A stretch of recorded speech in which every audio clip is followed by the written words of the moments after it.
Hello বন্ধুরা, তোমরা সবাই কেমন আছো? আশা করি সবাই ভালো আছো। তো আমি চৈতালি আবার চলে এলাম একটা নতুন ব্লগ নিয়ে।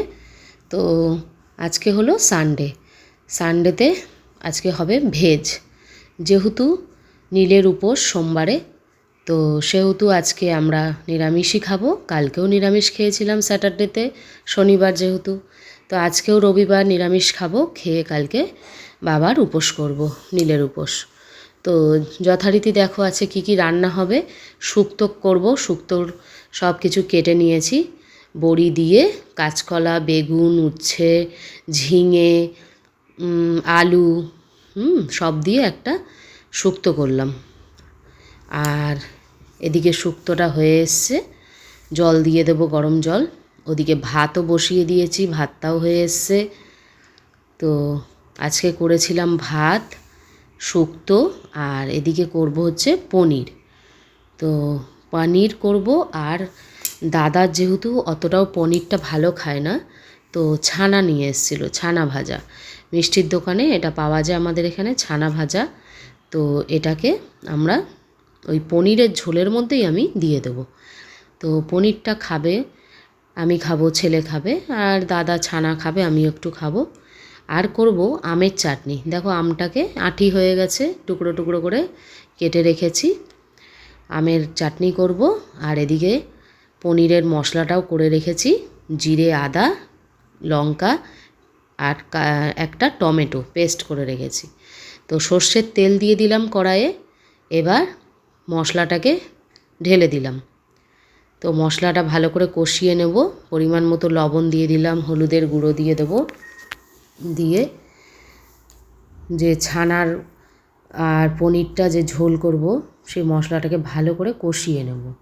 এবার ভেজে রাখা, ডুমো ডুমো করে ভেজে রাখা আলুগুলোকেও দিয়ে দিলাম। তো এবার আমের চাটনি করব। আমটা একটু লবণ দিয়ে জলে ফুটিয়ে জলটা ফেলে দেব, যেহেতু আমটা একটু টক আছে তো তার জন্য। তো এদিকে দেখো গরম জল দিয়ে দিলাম পনিরের ঝোলে। তো জলটা ফুটে উঠলে, আলুটা একটু সেদ্ধ হলে আমি ওই ছানাগুলো আর পনিরটা দিয়ে দেবো।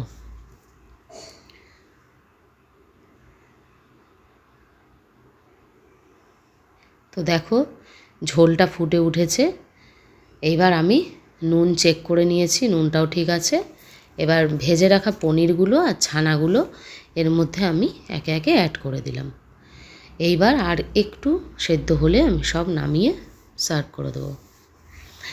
আর এদিকে যে আমটা সেদ্ধ করে নিলাম একটু লবণ জলে, জলটা ফেলে দিয়েছি, দিয়ে একটু সাদা সর্ষে আর শুকনো লঙ্কা সম্বাদ দিয়ে তেলে আমটা দিয়ে দিয়েছি।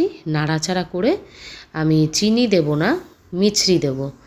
আমি মিছরিটাই চাটনি করলে বা পায়েস করলে আমি চিনি দিই না, মিছরিটা দিই।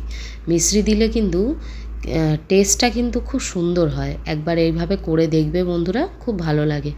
মিছরি দিয়ে চাটনি করলাম। তো আমের চাটনিটা আমি একটু ঝোলঝোলই নামাবো, একেবারে শুকিয়ে ফেলবো না। একটু ঝোলটাও চেটে চেটে খেতে খুব ভালো লাগে আমের চাটনি। তো ব্যাস হয়ে গেল নিরামিষ খাবার। আর কি, অনেক কিছুই হয়ে গেছে, শুক্তো হয়ে গেল। দেখো সব কিছু বেড়ে দিয়েছি, তোমাদেরকেও দেখাচ্ছি।